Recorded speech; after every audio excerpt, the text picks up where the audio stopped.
আসসালামু আলাইকুম রহমতুল্লাহ। আমি চলে আসলাম ময়মনসিংহ গরিপুর থানা বুকেনগর ইউনিয়নে ফুলহর গ্রামে।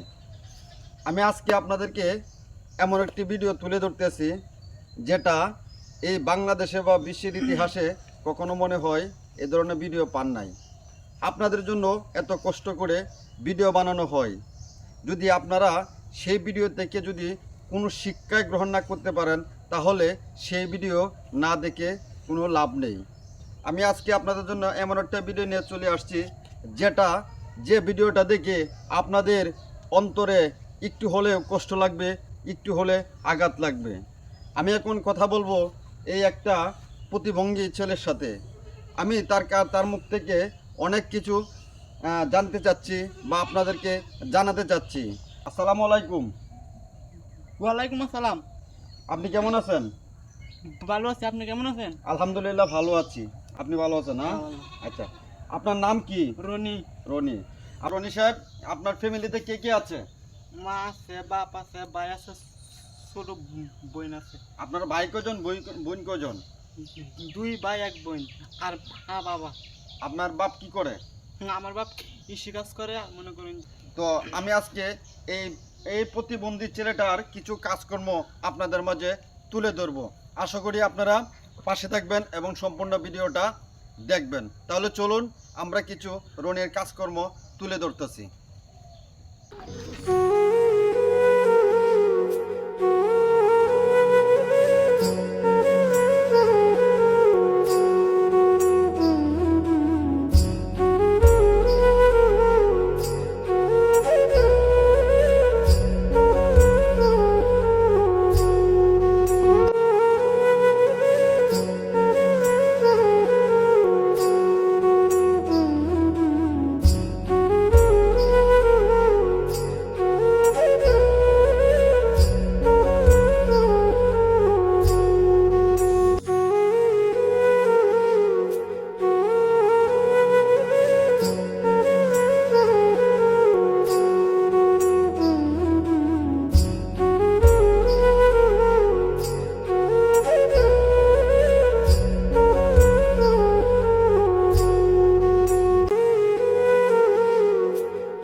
আমরা রনির কাজকর্মগুলো আপনাদের মাঝে তুলে দেওয়ার চেষ্টা করছি।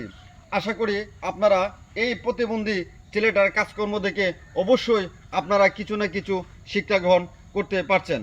এখন কথা হচ্ছে, রনি একজন প্রতিবন্ধী, এমনকি তার ভারসাম্য, মাত্রা, স্মৃতিশক্তি, এমনকি তার মুখের ভাষাটা পর্যন্ত সে শুদ্ধভাবে বলতে পারে না। তো সবই হলো আল্লাহর ইচ্ছা। আল্লাহ যা করে বান্দার ভালোর জন্যই করেন। আমি আপনাদের মাঝে এতক্ষণ রনির কাজকর্ম তুলে ধরলাম।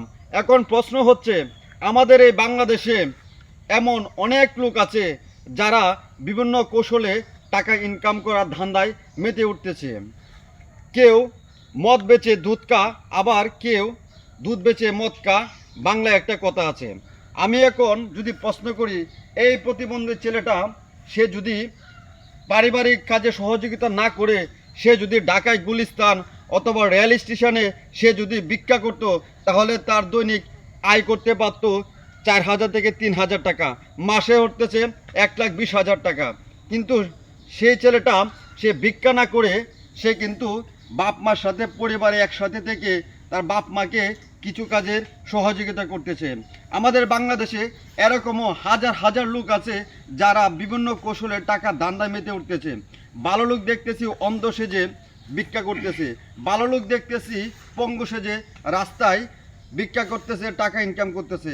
আবার এমনও লোক হচ্ছে সুস্থ মানুষ হিজড়া সেজে মানুষের কাছ থেকে টাকা ইনকামের জন্য ধান্দায় মেতে উঠতেছে।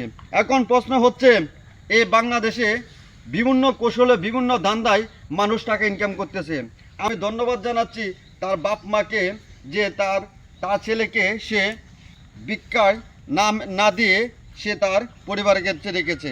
এখন আমি আপনাদের কাছে একটাই প্রশ্ন, এই রনি ইচ্ছা করলে কি সে ভিক্ষা করতে পারতো না? ইচ্ছা করলে সে মাসে লাখ লাখ টাকা ইনকাম করতে পারতো, অবশ্যই পারতো। এরপরও সেই রাস্তায় কিন্তু সে যায় নাই। আপনারা রনির জন্য সবাই দোয়া করবেন। আমি এখন রনির কাছ থেকে কিছু কথা শুনবো। আচ্ছা রনি, আপনি যেভাবে চলাফেরা করেন আপনার কি কোনো কষ্ট হয়? না, অভ্যাস হয়ে গেছে। অভ্যাস হয়ে গেছে, কষ্ট হয় না? হ্যাঁ। না। আচ্ছা, আপনার এই যে সমস্যাটা, আপনি যে পঙ্গু, সেটা কি জন্ম থেকেই? হ্যাঁ মানে আপনার আব্বা আম্মা কি চিকিৎসা করাইছিল? হ্যাঁ করাইছিল। টাকা পর্যন্ত নিছিন, আদের টাকা ডাক্তার বলছে আইনারা ওই আদা হয় ভালো হইব। আমি তো ইয়াল্লা আসলাম, সবাই নিয়ে আইছি। ও আচ্ছা। নাকি আপনি যে পরিবারে থাকেন, আপনার বাপ মা আপনার কাছে কি কোনো কারাবাচরণ করে? না, ভালোই। কারাবাচরণ করে না? হ্যাঁ, ভালোই। তাহলে আপনার হাঁটাচলা করতে সমস্যা হয় না, না তাই না? না।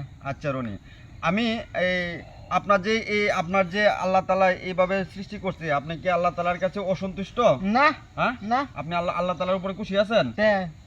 মহা খুশি আছে। মহা খুশি আছেন? হ্যাঁ। হুম। আচ্ছা, আপনার যে এই ভিডিওটা যারা যারা দেখবে তাদের জন্য আপনি মানে কি বলবেন, একটু বলার কিছু আছে? তবে আমার একটু সহযোগিতা করার জন্য, যাতে আমি একটু পুরা ভবিষ্যতে যাতে আমি চলতে পারি। মনে করেন যে মা বাবা একদিন থাকবো না, এই যে বাপ থাকবো না, আর আমার দায়িত্বটা খেয়ে নিব। এই দর্শকের জন্য, এই যে দর্শককে বলবেন আমার জন্য একটু করতো, দোয়া করতে। হ্যাঁ। আমি দর্শকদের একটা কথা বলবো যে রনির জন্য আপনারা সবাই একটু দোয়া করবেন। হ্যাঁ, আর আমরা এই রনির কাছ থেকে মানে অনেক কিছু শিক্ষার আছে। আমরা যারা আছি, যারা ভিডিওটা দেখতেছি, অবশ্যই ওনার জন্য দোয়া করবেন। পরবর্তীতে আমরা রনির ভিডিও নিয়ে আসবো। এই পর্যন্ত আপনারা ভালো থাকবেন, সুস্থ থাকবেন। আর আমরা রনির কাছ থেকে অনেক কিছু শিক্ষা গ্রহণ করতে পারছি। অবশ্যই রনির জন্য দোয়া করবেন। আজকের মতো এই পর্যন্ত। আল্লাহ হাফেজ।